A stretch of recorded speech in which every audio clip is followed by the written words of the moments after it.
Amém? Então vamos finalizar o nosso estudo que a gente está dando sobre a Páscoa. O cordeiro da Páscoa deve ser comido juntamente com pães asmos, uma vez que na Bíblia o fermento normalmente simboliza o pecado e a corrupção, tá? Fermento.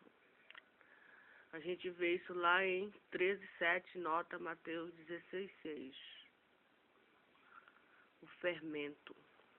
Nota Marcos 8:15. Esses pães asmos representavam a separação entre os israelitas redimidos e o Egito, né?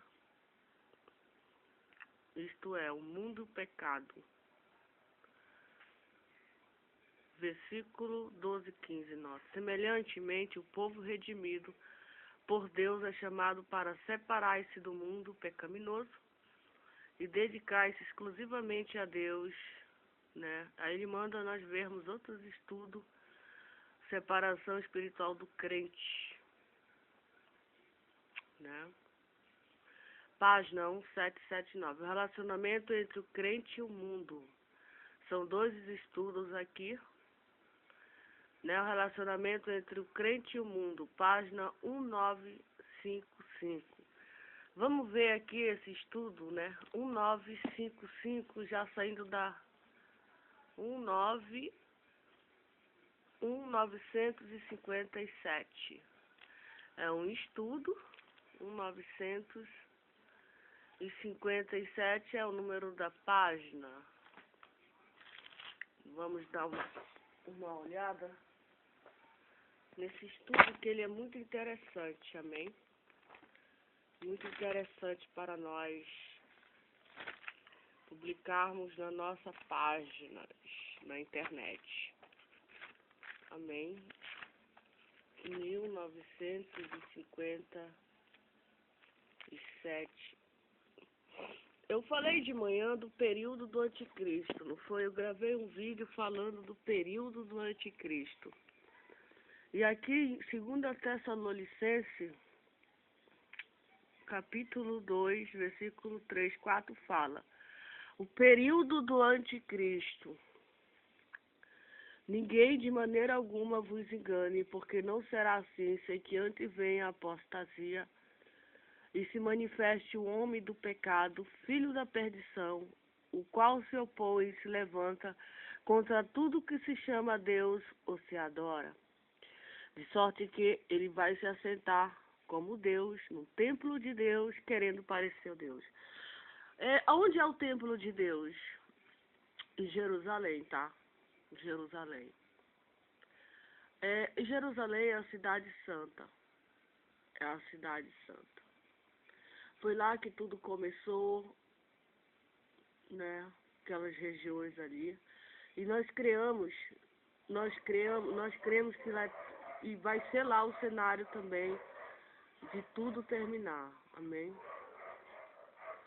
Segundo a Bíblia, está para vir o anticristo. 1 João 2,18. Aquele que trama o derradeiro ataque furioso de Satanás contra Cristo e os santos. Porque antes do tempo em que o nosso Senhor Jesus Cristo estabelecerá o seu reino na terra, as expressões que a Bíblia usa para o anticristo são homem de pecado, filho da perdição. Também outras expressões usadas na Bíblia são a besta que sobe do mar, Apocalipse 3:10, a besta de cor escarlate, Apocalipse 16:3, e a besta, Apocalipse 16:8, 16, 19, 20, 20, 10. Sinais da vinda do anticristo. Diferentes do arrebatamento da igreja, tem um estudo do arrebatamento da igreja. A vinda do anticristo não ocorrerá sem sinais precursores. Pelo menos 3 eventos deverão ocorrer antes dele surgir na terra. O primeiro evento, o ministério da injustiça que já opera no mundo, deverá intensificar-se. Virá a apostasia. Um que agora resiste deve ser afastado. O mistério da injustiça, a atividade secreta do poder do mal, ora evidente no mundo inteiro. Aumentará até alcançar seu ponto máximo na total zombaria. e despreza qualquer padrão ou preceito bíblico. Por causa do predomínio da iniquidade, do amor de muitos esfriará. Mateus 24:10, 12. Lucas 18:8. Mesmo assim, um remanescente fiel permanecerá leal à fé apostólica, conforme revelada no Novo Testamento. Por meio desses fiéis, a igreja permanecerá batalhando. Espero que eu esteja no meio desses fiéis, amém? Por quê? Porque se trata de uma salvação eterna. Jesus falou que realmente, por aumentar as iniquidades do mundo, o amor de quase todos esfriará. Ou seja, quando fala aumentar a iniquidade, aumentar os perversos. Porque quem pratica a iniquidade são os perversos, são os injustos, são os feiticeiros, os macumbeiros, são idólatras, enfim, são pessoas assassinos, pessoas perversas, pessoas malignas. Jesus falou, infelizmente, que vai aumentar a iniquidade, vai aumentar o pecado. Nós temos essa triste informação. Mesmo assim, o remanescente fiel permanecerá leal à fé apostólica, conforme revelada no Novo Testamento. Por meio desses fiéis, a igreja permanecerá batalhando, manejando a espada do Espírito até ser arrebatada. Ocorrerá a apostasia, que literalmente significa desvio, tá? Afastamento, abandono. Nos últimos dias, um grande número de pessoas da igreja vai se apartar da verdadeira Bíblia, da verdade bíblica. Infelizmente, é triste, mas vai acontecer isso aqui sim. Tanto o apóstolo Paulo quanto Cristo, eles revelam um quadro muito difícil da condição de grande parte da igreja, moral, espiritual, doutrinariamente. À medida que a era presente chega ao seu fim, Paulo principalmente ressalta que nos últimos dias, elementos ímpios ingressarão nas igrejas em geral. Essa apostasia dentro da igreja terá duas dimensões: a apostasia teológica, que é o desvio de parte ou totalidade dos ensinos de Cristo, dos apóstolos, ou a rejeição deles. Os falsos dirigentes apresentarão uma salvação falsa e uma graça divina sem valor, desprezando as exigências de Cristo quanto ao arrependimento, a separação da imoralidade e a lealdade a Deus e seus padrões.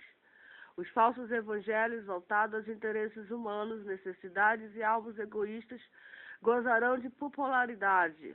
A apostasia moral, que é o abandono da comunhão salvífica com Cristo, envolvimento com o pecado e a imoralidade. Esses apóstatas poderão até anunciar a sã doutrina bíblica e mesmo assim nada terem com o padrão morais de Deus. Apostasia pessoal. Muitas igrejas permitirão quase tudo para terem muitos membros, dinheiro, sucesso e prestígio. O evangelho da cruz, com o desafio de sofrer por Cristo, de renunciar todo o pecado, de sacrificar pelo reino de Deus e de renunciar a si mesmo, será algo muito raro. Tanto a história da igreja como a apostasia predita para os últimos dias advertem a todo crente a não pressupor que o progresso do reino de Deus é infalível na sua continuidade no discurso de todas as épocas até o fim. Em determinado momento da história da igreja, a rebelião contra Deus e a sua palavra assumirá a proporção espantosa. No dia do Senhor cairá a ira de Deus contra os que rejeitaram a verdade. Amém?